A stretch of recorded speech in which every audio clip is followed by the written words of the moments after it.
अगं तुला माहितीये का, सर वाराणसीला गेले होते. वाराणसी हो. यार मला पण जायचंय. सरांना विचारायचं का? ए लक्ष कुठे आहे? सर सर आम्ही ऐकलं तुम्ही वाराणसीला गेले होते. हा. सर सर सांगा ना सर सांगा ना. ए यार पूर्ण दिवस चालले जाईल. ठीक आहे ठीक आहे सांगतो यांना पण आणि तुम्हाला पण. तर मित्रांनो सुरुवात झाली पुण्याच्या मेट्रो स्टेशन पासून एका अशा प्रवासासाठी जिथे मी आणि माझ्या मित्रांनी जाण्यासाठी तब्बल 2 वर्ष वाट पाहिली, ते म्हणजे Varanasi, the city of God. Pune स्टेशनवर येतात माझा मित्र बबल्या उर्फ आशिष कोतवाल भेटला.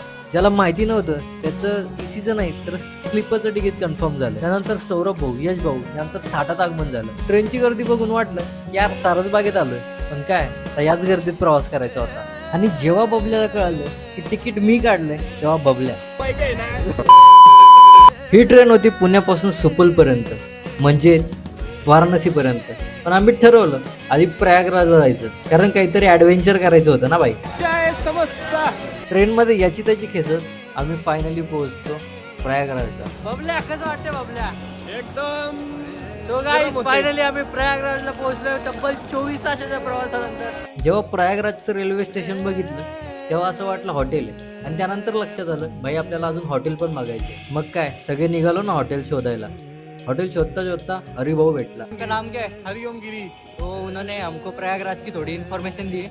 भाई क्या फेमस है यहाँ पे? यहाँ फेमस है संगम है हमारा, गंगा जी है, और यहाँ कुंभ में बहुत बढ़िया शोभा यात्रा निकलती है. हरिभाऊने आम्हाला एकदम भारी हॉटेल दाखवलं. कसं आहे शेट राडा. विषय असा आहे की आमचं मस्त आवरून झालेलं आहे. फ्रेश झाल्यावर लगेच आम्ही जेवायला निघालो, आणि जेवणाचं ताट बघून मनाचा मोह आवरला नाही. त्यामुळे या सगळ्यांनी बाका बाका बाका बाका खायला सुरुवात केली. एकदम पोटभर जेवण झालं आणि 24 तास प्रवासही झाला. म्हटलं आता झोपाव, पण काय अंगात मस्ती ना. लगेच उठलो आणि निघालो संगम बघायचं. भाई रात्रीची ती गुलाबी थंडी, त्यात धुकं आणि आम्ही मित्र, असा एक जबरदस्त समीकरण जुळलं. शेकोटी करून झाल्यावर बघतोय तर काय काही लोक रोडवर नाचताना दिसत होते. तर म्हटलं जरा जवळ जाऊन बघावं.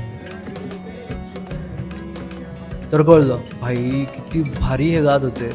अशी सगळी मजा मस्ती करून आम्ही सगळे मित्र रूमवर गेलो झोपलो, आणि लगेच सौरभ बोलला, वैभव उठ, आपली ट्रेन मिस झाली. अच्छा सर मग काय झालं?